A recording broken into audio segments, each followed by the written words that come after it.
Good morning, dear students. Welcome to this online lecture. I am Mr. Rahul Pawar. In today's lecture, we are going to see the last example on the topic income from business. This is the 8th example on this particular topic. आजच्या या लेक्चरमध्ये आपण जो आपला topic आहे income from business या टॉपिकचं शेवटचं example पाहणार आहोत. हे या टॉपिकचं एकूण 8वं एक्झाम्पल आहे. In the previous 7 examples, we have seen how to calculate the income of any business as per the income tax rules.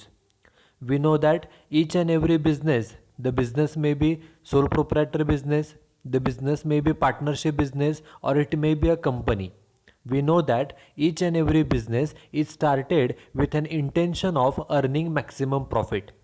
आपल्याला माहिती आहे की कोणताही बिझनेस तो सोलो प्रोप्रायटरी असो, पार्टनरशिप असो किंवा कंपनी असो, प्रत्येक बिझनेस हा जास्तीत जास्त प्रॉफिट मिळवण्यासाठी सुरू केलेला असतो. And to know the amount of net profit every businessman prepares a profit and loss account. वर्षभर बिझनेस केल्यानंतर वर्षाच्या शेवटी आपल्याला एकूण किती प्रॉफिट झालेला आहे हे शोधून काढण्यासाठी प्रत्येक बिझनेसमन वर्षाच्या शेवटी म्हणजेच 31 मार्चला प्रॉफिट अँड लॉस अकाउंट हे तयार करत असतो. The profit and loss account is prepared at the end of the year on 31st of March to know the amount of net profit.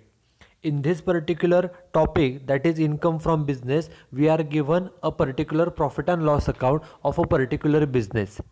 हा जो काही टॉपिक आहे इन्कम फ्रॉम बिझनेस, यामध्ये आपल्याला एखाद्या बिझनेसमनचं एक प्रॉफिट अँड लॉस अकाउंट दिलं जातं. With the help of profit and loss account and certain adjustments, we have to calculate the income of business as per the income tax rules. आपल्याला जे profit and loss account दिलेलं आहे त्याचबरोबर ज्या ॲडजस्टमेंट्स दिलेल्या आहेत त्याच्यावरून त्या बिझनेसचं इन्कम हे कॅल्क्युलेट करायचं आहे. Okay, so now we will start with the today's example. This is example number 8. Read the example carefully. This is the last example on this particular topic. Okay, so let's start with the example. Following is the profit and loss account of Mr. Rohit. This is the first sentence of this example. In this particular sentence, it is mentioned that Mr. Rohit is an owner of the business and we are given the profit and loss account of his business. The profit and loss account is for the year ended 31st March 2021. जे आपल्याला profit and loss account दिलेलं आहे ते 31 मार्च 2021चं आहे. We know that the left hand side of profit and loss account is debit side and right hand side of profit and loss account is credit side. जी डावी बाजू असते ती debit side असते आणि जी राईट साईड असते ती credit side असते.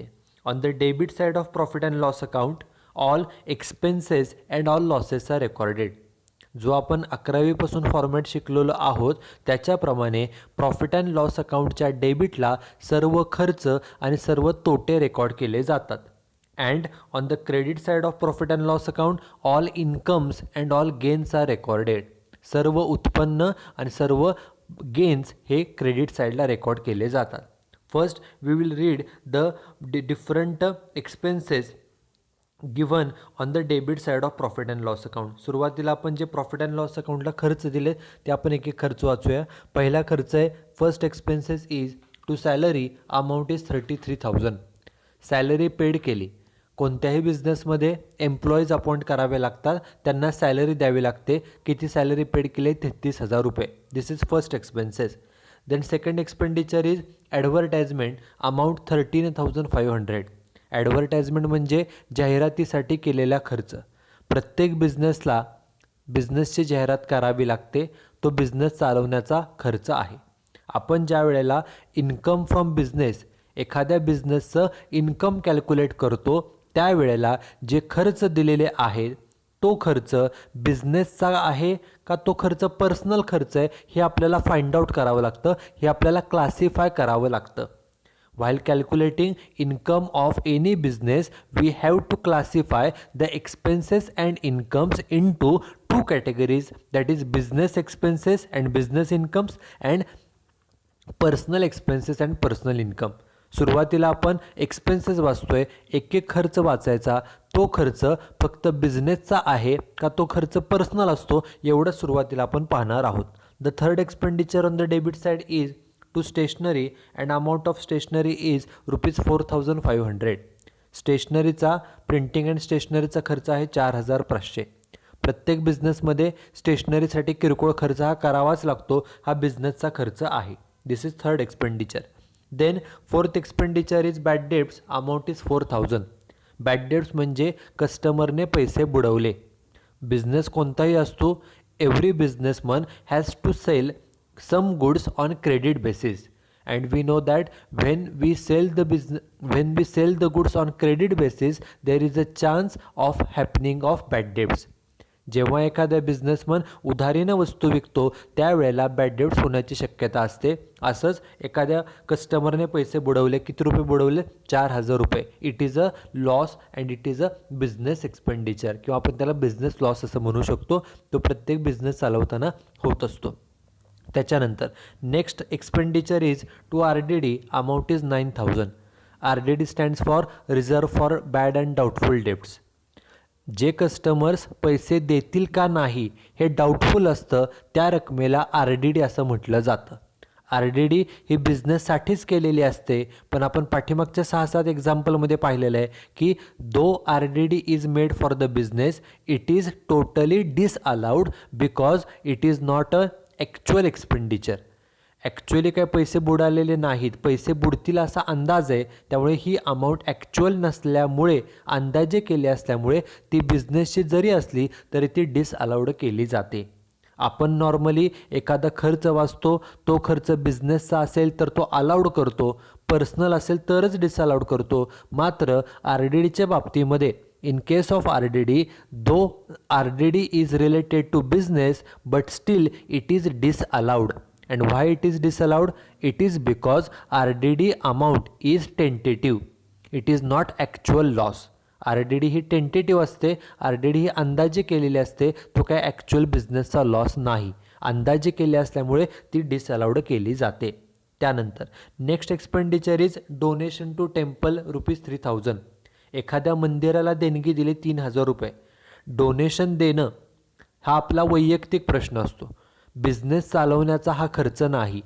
Okay, एखाद्याला डोनेशन द्यायचं की द्यायचं नाही, कुणाला डोनेशन द्यायचं, किती द्यायचं, हा आपला वैयक्तिक प्रश्न आहे. हा काय बिझनेस चालवण्याचा खर्च नाही, हा बिझनेसचा खर्च नाही आहे. त्याच्यानंतर next expenditure is interest on loan rupees 4000.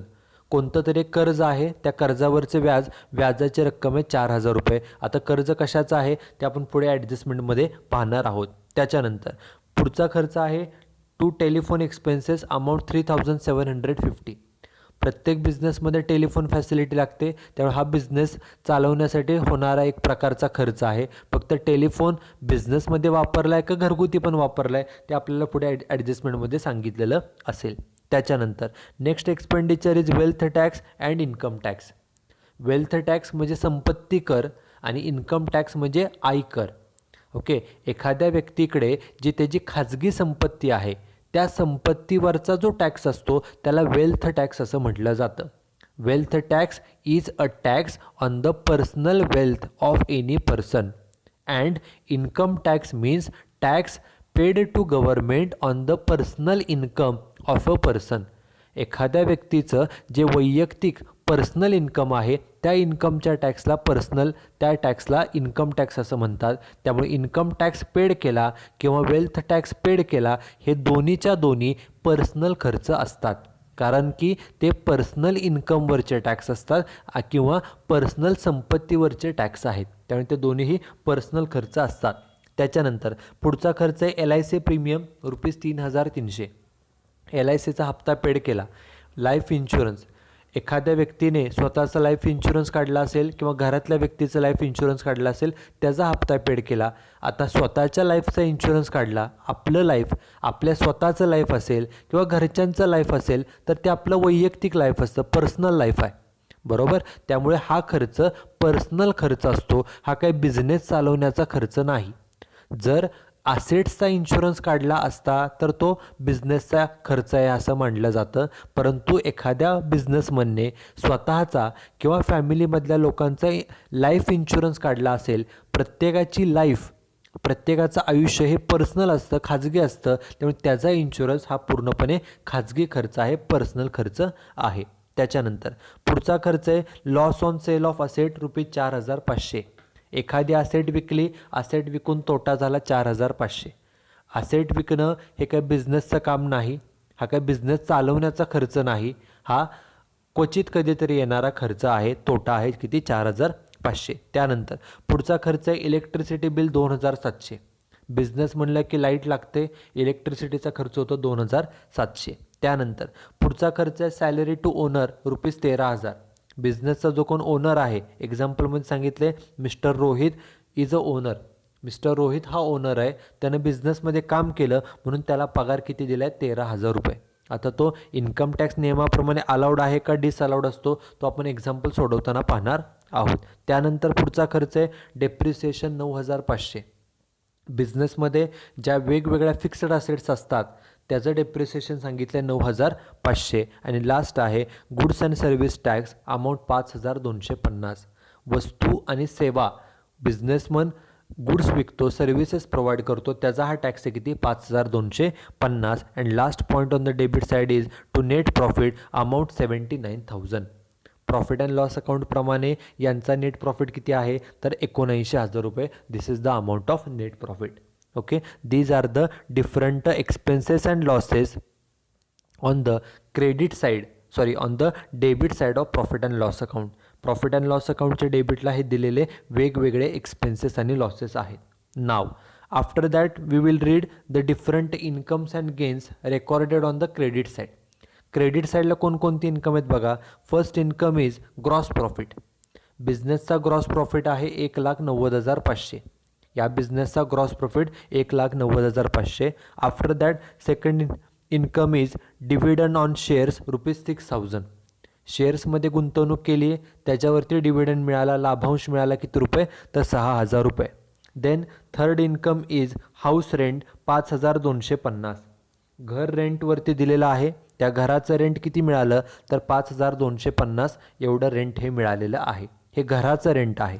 And last income is other income into bracket business amount 2,250. 2,250 हे अदर इन्कम, सेंट्री इन्कम जे बिझनेसचं आहे असं त्यांनी सांगितलेलं आहे. These are the 4 incomes on the credit side of profit and loss account. And now the total of both the sides is 2,04,000. 2,04,000. जे काय profit and loss account दिलेलं आहे त्याच्या दोन्ही बाजूची बेरीज किती सांगितली तर दोन्ही बाजूची बेरीज आहे 2,04,000 आणि 2,04,000. जे आपल्याला प्रॉफिट अँड लॉस अकाउंट दिलेलं होतं ते आपण पहिल्यांदा प्रॉफिट अँड लॉस अकाउंट वाचलं. आता adjustment. The first adjustment is salary include salary to domestic employee ₹3,000. त्यांनी सांगितले सॅलरीच्या खर्चामध्ये 3,000 रुपये हे कुणाचे आहेत डोमेस्टिक एम्प्लॉई, घरामध्ये काम करणाऱ्या एम्प्लॉयला जे 3,000 पेड केले तो खर्च सॅलरीमध्ये इन्क्लूड केलेला आहे. म्हणजे ही ॲडजस्टमेंट सॅलरीवरती आहे म्हणून सॅलरीला केले टिकमार्क. ही पहिली ॲडजस्टमेंट. ज्याच्यावर ॲडजस्टमेंट आहे त्याला आपण टिकमार्क करत आहोत. Then second adjustment is telephone expenses. Second adjustment telephone एक्सपेन्सेसवरती आहे म्हणून बघा टेलिफोन एक्सपेन्सेस एक्झाम्पलमध्ये टेलिफोन एक्सपेन्सेस दिलेले आहेत त्याला टिकमार्क केले पाहिजे. टेलिफोन एक्सपेन्सेसला केले टिकमार्क, त्याच्यावरती ॲडजस्टमेंट आहे. And last adjustment is loan taken for repairs of house. लोनवरती ॲडजस्टमेंट आहे बघा. मग इंटरेस्ट ऑन लोन एक्झाम्पलमध्ये दिले त्याला देखील टिकमार्क केली. या 3 ॲडजस्टमेंट्स आहेत. ज्याच्यावर ॲडजस्टमेंट आहे त्याला टिकमार्क केली. आणि शेवटी सांगितले calculate taxable income from business for assessment year 21-22. जे काय आपल्याला प्रॉफिट अँड लॉस अकाउंट आणि ॲडजस्टमेंट दिलेल्या आहेत त्याच्यावरून त्या बिझनेसचं इन्कम कॅल्क्युलेट करायचे. कोणत्या असेसमेंट इयरसाठी 2021-22. मग आता आपण इन्कम कॅल्क्युलेट करूया. इन्कम कॅल्क्युलेट करण्यापूर्वी व्यक्तीचं नाव कोण आहे, who is the owner, mister Rohit is the owner. So first on the first line we should mention the name of the owner, that is mister Rohit. Owner जो कोण असतो त्या ओनरचं नाव पहिल्या लाईनला मेन्शन करायचं, ते आपण मेन्शन केलं मिस्टर रोहित. आपल्याला बिझनेसचं इन्कम कॅल्क्युलेट करायला सांगितले. So on the second line we should mention computation of income from business. आपण बिझनेस इन्कम कॅल्क्युलेट करत आहोत हे सेकंड लाईनला मेन्शन करायचं. आणि कोणत्या वर्षाचं, तर assessment year 21-22. It should be mentioned on the third line for assessment year 21-22. Okay, we have to mention these 3 points before starting to calculate the income from business. कोणत्याही बिझनेसचं इन्कम कॅल्क्युलेट करण्यापूर्वी या 3 गोष्टी mention कराव्या लागतात. सर्वात पहिल्यांदा व्यक्तीचं नाव, ओनरचं नाव, त्याच्यानंतर आपण बिझनेस इन्कम कॅल्क्युलेट करत आहोत हे मेन्शन करायचं, आणि तिसऱ्या लाईनला कोणत्या असेसमेंट इयरसाठी, तर assessment year 21-22. Okay, after mentioning these 3 points, now we have to prepare a format for computing the business income, and the format includes 3 columns. First column is particulars, second column amount in rupees, and third column is also amount in rupees. These 3 columns we have to draw for full 1 page of the notebook. आपल्याला business income calculate करण्यासाठी हे 3 column नोटबुकच्या पूर्ण 1 page draw करावे लागतात. आणि business income कसं calculate केलं जातं? For calculating the business income there are 3 steps. The first step is to start with the net profit as per profit and loss account. Business income calculate करण्याचे एकूण 3 steps आहेत. त्यातली पहिली step म्हणजे profit and loss अकाउंटप्रमाणे किती net profit आहे तो पहिल्यांदा लिहायचा. बघा मग एक्झाम्पलमध्ये नेट प्रॉफिट किती आहे? Amount of net profit is 79,000. तो नेट प्रॉफिट घ्यायचा आउटर कॉलमला. ओके, प्रॉफिट अँड लॉस अकाउंटप्रमाणे जो नेट प्रॉफिट आहे त्याची रक्कम ही आउटर कॉलमला घ्यायची, ती घेतली 79,000. This is the first step. After that the second step is to add the expenses disallowed. जे खर्च, जे एक्सपेन्सेस आपण डिसअलाउड करणार आहोत ते त्या नेट प्रॉफिटमध्ये ॲड केले जातात. ते ॲड का करायचे ते आपण पाठीमागच्या एक्झाम्पल्समध्ये पाहिलेलं आहे. सो सेकंड स्टेप लिहायची ती म्हणजे ॲड एक्सपेन्सेस डिसअलाउड. आता या हेडिंगखाली कोणते एक्सपेन्सेस घ्यायचे? तर जे एक्सपेन्सेस, जे खर्च आपण डिसअलाउड करणार आहोत, रद्द करणार आहोत, तेवढेच खर्च फक्त घ्यायचे. मग आता कोणते खर्च डिसअलाउड करायचे असतात? एखादा खर्च, if any expenditure is personal expenditure or if any expenditure is not related to business then they are disallowed. एखादा खर्च जर पर्सनल असेल किंवा बिझनेसचा नसेल, खाजगी असेल, तर तो खर्च डिसअलाउड केला जातो. मग आपण एक एक खर्च बघूया. पहिला खर्च काय? पहिला खर्च सॅलरी 33,000 रुपये. त्याच्यावर ॲडजस्टमेंट आहे. जर ॲडजस्टमेंट नसती तर सॅलरी हा बिझनेसचा खर्च आहे का पर्सनल आहे एवढंच फक्त आपण कन्फर्म करायचं. सॅलरी हा बिझनेसचाच खर्च आहे, कारण बिझनेस चालवण्यासाठी सॅलरी पेड करावी लागते. हा बिझनेसचा खर्च आहे आणि बिझनेसचा खर्च आपण अलाउड करतो, तो बरोबर आहे. पण एकूण सॅलरी पेड केली 33,000 आणि ॲडजस्टमेंट पहिली सांगते की salary include salary to domestic employee ₹3,000. हे जे एकूण 33,000 सॅलरी पेड केलेली आहे त्या 33,000मध्ये 3,000 रुपये हे घरातल्या एम्प्लॉईला पेड केलेली रक्कम आहे. मग घरामध्ये एखादा एम्प्लॉई काम करतोय, त्याचा पगार, तो घरात काम करतोय म्हणजे त्याचा पगार देणं हा घरगुती खर्च आहे, पर्सनल खर्च आहे. आणि आपल्याला माहिती आहे की पर्सनल खर्च हे डिसअलाउड केले जातात. त्यामुळे एकूण जे 33,000 सॅलरी पेड केलेली आहे त्यापैकी जे 3,000 घरगुती खर्च आहे तेवढाच फक्त करायचा डिसअलाउड. म्हणून बघा डिसअलाउडमध्ये salary of domestic employee amount first कॉलममध्ये किती? 3,000 रुपये. जेवढा पर्सनल खर्च आहे तेवढाच फक्त केला disallowed. This is first. Second expenses आहे ॲडव्हर्टाइजमेंट. अमाऊंट आहे 13,500. टिकमार्क नाही म्हणजे ॲडजस्टमेंट नाही. त्यामुळे एवढंच पाहायचं की हा बिझनेसचा खर्च आहे का पर्सनल. बिझनेसचा असेल तर तो अलाउड, पर्सनल असेल, घरगुती असेल तर डिसअलाउड. मग सांगा, ॲडव्हर्टाइजमेंट म्हणजे जाहिरातीचा खर्च. ॲडव्हर्टाइजमेंट ही बिझनेसचीच असते, त्यामुळे तो बिझनेसचाच खर्च आहे आणि बिझनेसचे खर्च आपण करतो अलाउड, त्यामुळे हा अलाउड आहे. पुढे तिसरा खर्च आहे स्टेशनरी. अमाऊंट आहे 4,500. टिकमार्क नाही, ॲडजस्टमेंट नाही. त्यामुळे एवढंच पाहायचं की हा बिझनेसचा खर्च आहे का पर्सनल. तर आपण मगाशीच पाहिलं की प्रत्येक बिझनेसला स्टेशनरीसाठी काही रक्कम खर्च करावी लागते, म्हणजे हा बिझनेसचाच खर्च आहे आणि आपण बिझनेसचे खर्च अलाउड करतो, त्यामुळे हा पण खर्च होणार आहे अलाउड. त्यानंतर पुढचा खर्च आहे बॅड डेट्स ₹4,000. आपण मगाशी पाहिलं की वस्तू उधारीने विकल्यानंतर बॅड डेट्स होतात.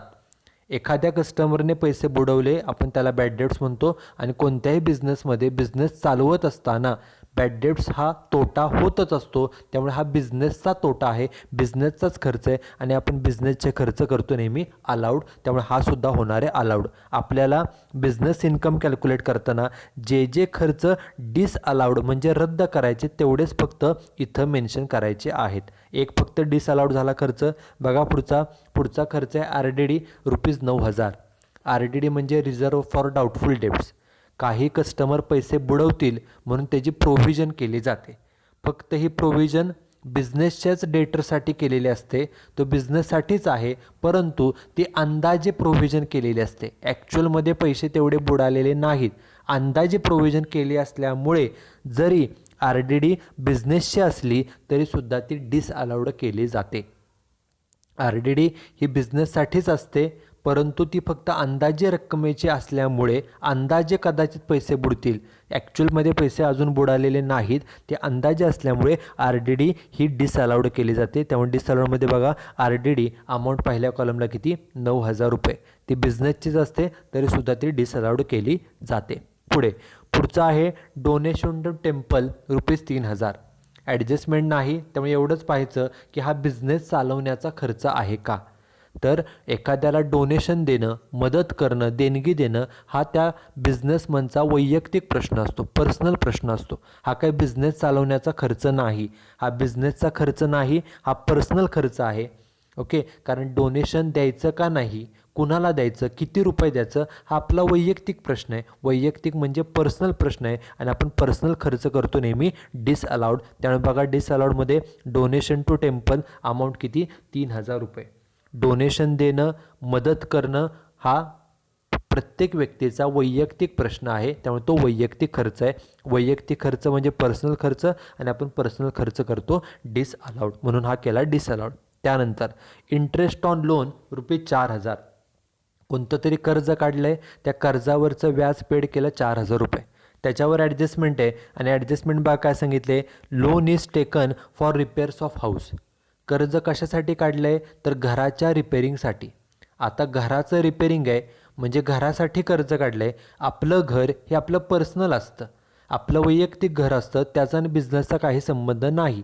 कर्ज घरासाठी काढलं आहे त्यामुळे त्याच्यावरचं व्याज हा घरगुती खर्च आहे, पर्सनल खर्च आहे आणि आपण पर्सनल खर्च नेहमी डिसअलाउड करतो. त्यामुळं हे जे काही व्याज पेड केलेलं आहे ₹4,000 ते पर्सनल कारणासाठी आहे, त्यामुळे ते होणार डिसअलाउड. बघा इंटरेस्ट ऑन लोन कंसामध्ये म्हणलं रिपेअर्स ऑफ हाऊस किती रुपये, ₹4,000.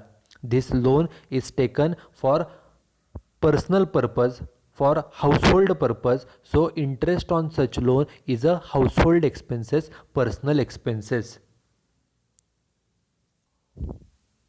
Okay, now the next expenditure.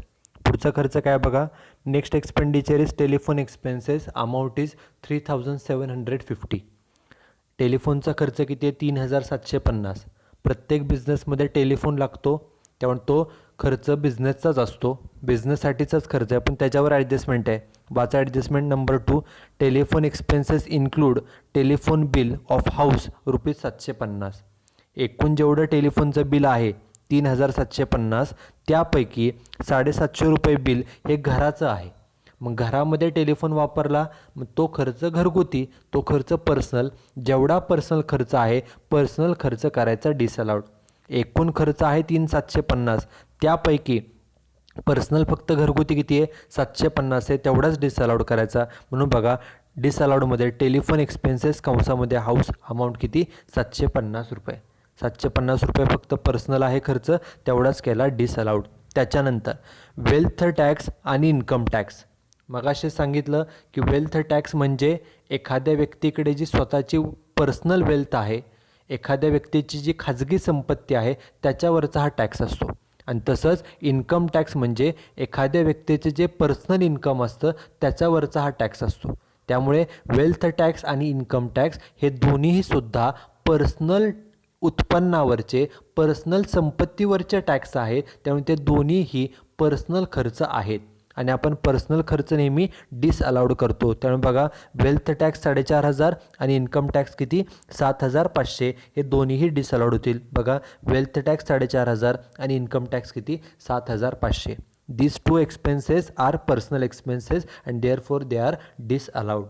त्याच्यानंतर पुढचा खर्च आहे LIC प्रीमियम. अमाऊंट आहे 3,300. LICचा हप्ता पेड केला. मगाशी आपण डिस्कस केल्याप्रमाणे LIC म्हणजे लाईफ इन्शुरन्स. एखाद्या व्यक्तीने एखाद्या बिझनेसमनने स्वतःचा इन्शुरन्स काढला किंवा घरातल्यांचा इन्शुरन्स काढला असेल तर तो त्या व्यक्तीचा इन्शुरन्स काढायचं की नाही तो त्यानं स्वतःच्या लाईफचं इन्शुरन्स काढलेला आहे. स्वतःचं लाईफ हे पर्सनल आहे, घरातल्यांचं लाईफ हे पर्सनल आहे आणि पर्सनल लाईफचा आपण इन्शुरन्स काढला तर त्याचा प्रीमियम पेड केला, हप्ता पेड केला तर तो पर्सनल खर्च असतो. हा पर्सनल खर्च आहे आणि आपण पर्सनल खर्च नेहमी डिसअलाउड करतो. हा बिझनेसचा खर्च नाही. त्यामुळे किती 3,300 खर्च आहे तेवढा बघा डिसअलाउड होईल. LIC प्रीमियम अमाऊंट किती 3,300. हा पर्सनल लाईफचा इन्शुरन्स आहे त्यामुळे तो केला डिसअलाउड. त्याच्यानंतर पुढचा आहे loss on sale of asset. बिझनेसमनने एखादी असेट विकली आणि त्याचा तोटा झाला 4,500. आता हा असेट विकलेल्याचा तोटा आहे, हा काय बिझनेस चालवण्याचा खर्च नाही. बिझनेसमध्ये असेट काही वेळेला विकावे लागतात त्यातून तोटा होतो, परंतु हा काय बिझनेस चालवण्याचा रेग्युलर खर्च नाही. बिझनेसचा रेग्युलर खर्च नाही आणि अमाऊंट किती आहे 4,500 आणि त्यामुळे ती केली डिसअलाउड कारण हा बिझनेस चालवण्याचा खर्च नाही, असेट विकण्याचा खर्च आहे. असेट विकणं हे काय बिझनेसची रेग्युलर ॲक्टिव्हिटी नाही, कधीतरी होणारी ॲक्टिव्हिटी. हा काय बिझनेसचा रेग्युलरचा खर्च नाही.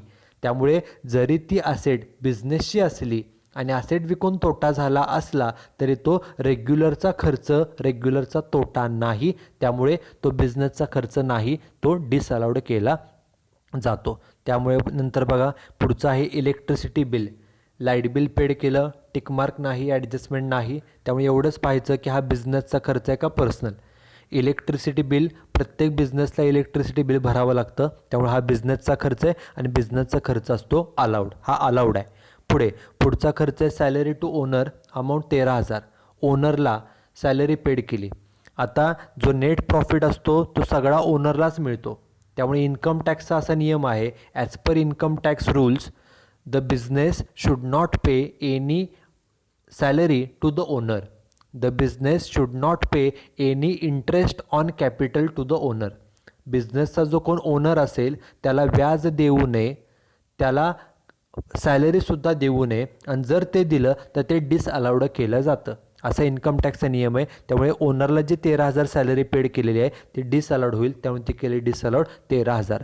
ती डिसअलाउड का केली जाते कारण वर्षाच्या शेवटी जो होणारा प्रॉफिट आहे तो सर्व प्रॉफिट त्या ओनरलाच मिळणार असतो. त्यामुळे सेपरेट त्याला सॅलरी देऊ नये असं इन्कम टॅक्स ॲक्टमध्ये नियम आहे आणि म्हणून तो केला डिसअलाउड. ओके. त्याच्यानंतर पुढचा खर्च आहे डेप्रिसिएशन 9,500. ॲडजस्टमेंट नाही आहे काही आणि आपल्याला माहिती आहे की डेप्रिसिएशन बिझनेसमध्ये ज्या वेगवेगळ्या फिक्स्ड असेट्स असतात त्या असेटचं डेप्रिसिएशन असतं. त्यामुळे हा बिझनेसचाच खर्च आहे आणि बिझनेसचा खर्च हा अलाउड असतो. ओके. त्यानंतर शेवटचा खर्च आहे goods and services tax. Okay. Goods and services म्हणजे वस्तू आणि सेवा. गुड्स आणि सर्व्हिसेस हा बिझनेसचाच पार्ट आहे. बिझनेसच्या वस्तू, बिझनेसच्या सर्व्हिसेसचा हा टॅक्स आहे. त्यामुळे हा बिझनेसचाच खर्च आहे आणि आपण बिझनेसचे खर्च हे नेहमी अलाउड करतो. त्यामुळे हा सुद्धा खर्च होणार आहे अलाउड. ओके. एवढे सर्व एक्सपेन्सेस होते. तिन्ही ॲडजस्टमेंट होत्या. त्या तिन्ही ॲडजस्टमेंटचे इफेक्टसुद्धा केलेले आहेत. जे जे एक्सपेन्सेस आपण डिसअलाउड केले ते इनर कॉलमला पहिल्या कॉलमला घेतले आणि रे सोडून त्याची बेरीज बाहेर घेतली. बेरीज बाहेर आली 52,550. एवढे एक्सपेन्सेस आपण डिसअलाउड केले. आता हे काय करायचं तर जो नेट प्रॉफिट आहे 79,000 त्याच्यामध्ये हे एक्सपेन्सेसची बेरीज ॲड करायची. मग 79,000 त्याच्यामध्ये हे रक्कम ॲड केली, बेरीज रेषेच्या खाली घेतली, ती किती आली 1,31,550. ओके. नेट प्रॉफिटमध्ये एक्सपेन्सेस डिसअलाउडची रक्कम ॲड केली आणि बेरीज आली 1,31,550. ओके. ही झाली अमाऊंट. ही झाली second step. Now the last step. आता शेवटची स्टेप काय, आपण एक्सपेन्सेस जे डिसअलाउड करायचे ते ॲड केलेत. एक्सपेन्सेस ॲड केले त्याच्या विरुद्ध इन्कम्स करायचे लेस. सो थर्ड स्टेप आहे एक ओळ जागा सोडून लिहायचं लेस इन्कम्स डिसअलाउड. आता कोणते इन्कम डिसअलाउड करायचे तर एखादं इन्कम जर बिझनेसचं नसेल बिझनेसचं इन्कम फक्त अलाउड करायचं. एखादं इन्कम जर पर्सनल असेल, बिझनेसचं नसेल, तर ते डिसअलाउड केलं जातं. बघा एक एक इन्कम. मग पहिलं इन्कम आहे ग्रॉस प्रॉफिट. हे बिझनेसचा इन्कम असतं का पर्सनल? तर ऑब्वियसली बिझनेस करूनच ग्रॉस प्रॉफिट मिळतो, त्यामुळे हे बिझनेसचं इन्कम आहे आणि बिझनेसचं इन्कम हे अलाउड आहे, बरोबर आहे. हे बिझनेसचं इन्कम आहे. Second income is dividend on shares. शेअर्समध्ये गुंतवणूक केली होती, त्याच्यावरती डिव्हिडंड मिळाला. मग आता डिव्हिडंड जो मिळालेला आहे तो इन्व्हेस्टमेंट, आपण शेअर्समध्ये जी गुंतवणूक केली होती त्याच्यावरचं इन्कम आहे. हे काय बिझनेस चालवून मिळवलेले पैसे नाहीत, हे गुंतवणुकीचं इन्कम आहे. हे बिझनेस करून मिळालेलं इन्कम नाही, हे बिझनेसचं इन्कम नाही, बिझनेसचं इन्कम नाही, त्यामुळे ते करायचं डिसअलाउड. बिझनेस करून हे इन्कम मिळवलेलं नाही, बिझनेसचं इन्कम नाही, त्यामुळे ते करायचं डिसअलाउड. म्हणून बघा डिसअलाउडमध्ये डिव्हिडंड ऑन शेअर्स अमाऊंट पहिल्या कॉलमला 6,000 रुपये. हे इन्व्हेस्टमेंट केली होती, शेअर्समध्ये इन्व्हेस्टमेंट केली, डिबेंचर्समध्ये इन्व्हेस्टमेंट केली, बँकेमध्ये इन्व्हेस्टमेंट केली, तर त्यातून जे इन्कम मिळतं ते गुंतवणुकीचं इन्कम असतं. ते काय बिझनेस करून मिळवलेलं इन्कम नाही, बिझनेसचं इन्कम नाही, त्यामुळे ते केलं डिसअलाउड. तसंच पुढचा पण इन्कम आहे हाऊस रेंट 5,250. नावामध्ये सांगितलं की हे घराचं रेंट आहे आणि घर म्हणजे हे घरगुती इन्कम झालं. घराचं रेंट मिळालं म्हणजे हे घरगुती इन्कम आहे, पर्सनल इन्कम आहे आणि आपण पर्सनल इन्कम करतो डिसअलाउड. म्हणून बघा डिसअलाउडमध्ये हाऊस रेंट अमाऊंट पहिल्या कॉलमला 5,250. नावामध्ये सांगितले की हे इन्कम घराचं आहे, त्यामुळे ते घरगुती इन्कम झालं, हे बिझनेसचं इन्कम नाही, बिझनेसचं इन्कम नाही, त्यामुळे ते केलं डिसअलाउड. आणि त्याच्यानंतर शेवटचं इन्कम अदर इन्कम 2,250 आणि कंसामध्ये सांगितलं आहे बिझनेस, म्हणजे हे बिझनेसचं इन्कम आहे. नावातच सांगितलं की बिझनेसचं इन्कम आहे आणि बिझनेसचं इन्कम आपण करतो अलाउड. ओके. एखादं इन्कम आपण फक्त इन्कम वाचायचं, ते इन्कम जर बिझनेसचं असेल, बिझनेस करून मिळवलेलं असेल, तर ते इन्कम बरोबर आहे, ते इन्कम अलाउड आहे. आणि एखादे इन्कम जर बिझनेसचं नसेल तरच आपण ते करतो डिसअलाउड. हे जे 4 इन्कम होते त्यापैकी डिव्हिडंडचं इन्कम आणि घराचं रेंट हे 2च इन्कम पर्सनल आहे, तेवढे केले डिसअलाउड. अमाऊंट घेतली इनर कॉलमला, रे सोडून दोन्हींची बेरीज बाहेर किती? 11,250. ओके. एवढे इन्कम डिसअलाउड केलं. आणि आता शेवटची स्टेप, आपलं जे काही एकूण बेरीज आली 1,31,550, त्यातून हे 11,250 काय करायचे तर इन्कम्स करायचेत लेस. मग 1,31,550मधून 11,250 लेस केले, वजाबाकी किती आली? 1,20,300 आणि त्याला नाव द्यायचं इन्कम फ्रॉम बिझनेस. ओके. बिझनेसचं हा जो काही बिझनेस आहे की ज्या बिझनेसचा ओनर कोण आहे? मिस्टर रोहित. त्यांचं जे आपल्याला प्रॉफिट अँड लॉस अकाउंट दिलं होतं त्याप्रमाणे त्यांचा नेट प्रॉफिट 79,000च दिसत होता, परंतु इन्कम टॅक्स नियमाप्रमाणे त्यांचं खरं इन्कम आहे 1,20,300. Okay. So this is how we calculate the income of a businessman. एखाद्या बिझनेसमनचं जे आपल्याला प्रॉफिट अँड लॉस अकाउंट आणि ॲडजस्टमेंट दिल्या जातात त्याच्यावरून अशा प्रकारे हे इन्कम हे कॅल्क्युलेट केलं जातं. Okay, this is the 8th example on this particular topic and this is the last example. You should write down this example and solution in your notebook, and in the next lecture we will start with the another topic. Okay, so that's it with this particular lecture. Thank you very much.